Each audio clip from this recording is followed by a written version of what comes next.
kapatid, mga kaibigan, kung kami po ay naparito sa sample market, kami po ay makahayag lang ng libreng salita ng Panginoon at huwag po kayong mag-alala dahil hindi po kami manghihingi sa inyo ng kahit paano ng pagbagay, lalo na po ng pera, sapagkat ang salita ng Diyos ay libre po at ang kaligtasan ay hindi po natin kayang bayaran. Una-una po, meron pong sinabi ang Panginoong Hesukristo sa Mateo chapter 4 verse 4. Sabi ng Panginoong Jesus na hindi lamang sa tinapay na bubuhay ang isang tao, sa tinapay lamang.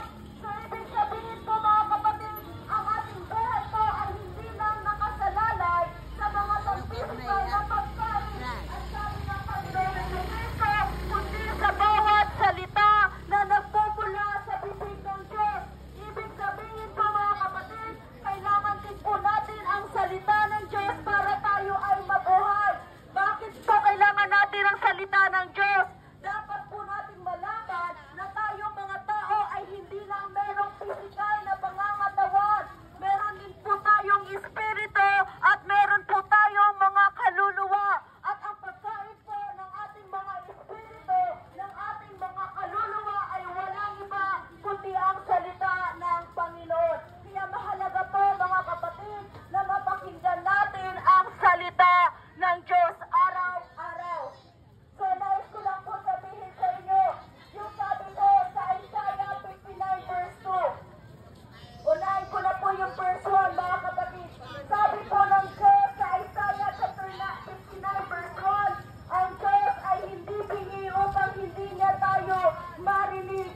Ang Diyos po hindi maikli ang kanyang mga kamay upang hindi niya tayo maabot.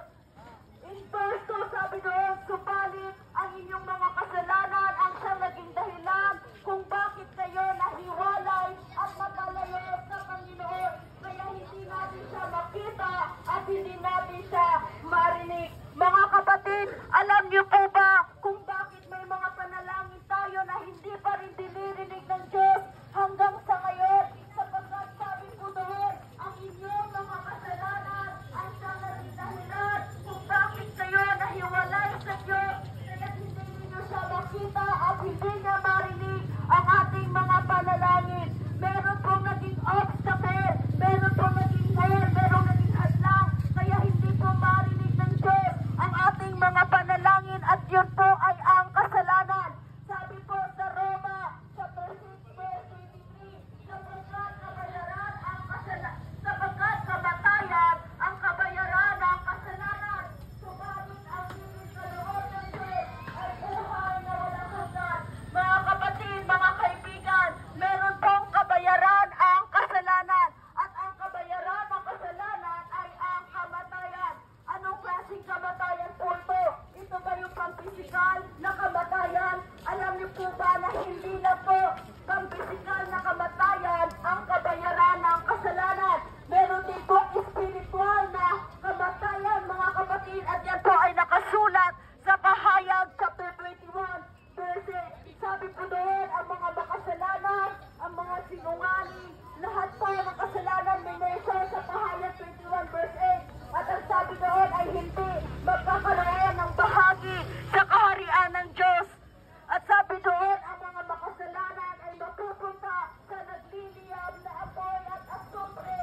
At iyon ang pangalawang kamatayan. Basahin niyo na lang po ang Biblia sa Pahayag 21 verse 8. At meron din po nakasulat mga kapatid sa unang Korinto chapter 6 verse 9 to 10. Sabi doon, hindi ba ninyo alam na ang mga makasalanan ay walang bahagi sa kaharian ng Diyos? Kung tayo po ay magpapatuloy sa pagkakasala at hindi tayo magsisi sa ating mga kasalanan, pag dumating po ang kamatayan sa buhay natin, sa pagharap natin sa Diyos, hindi po tayo magkakamit ng buhay na walang hanggan. Wala po tayong parte sa kaharian ng Diyos.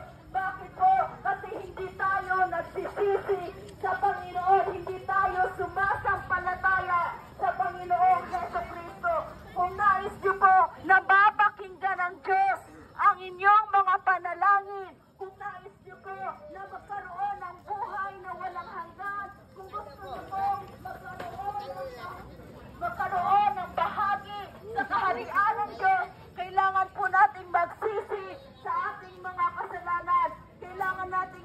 loob sa Diyos. Tanggapin natin si Kristo sa buhay natin. Sapagkat sabi po sa John chapter 3 verse 16, For God so loved the world, ngayon na lamang ang pag-ibig ng Diyos sa sanlibutan.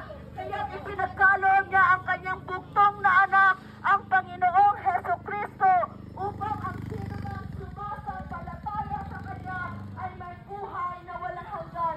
Sino lang ang magkakaroon ng buhay na walang hanggan? Yung mga taong sumasampalataya sa Panginoong Heso Kristo.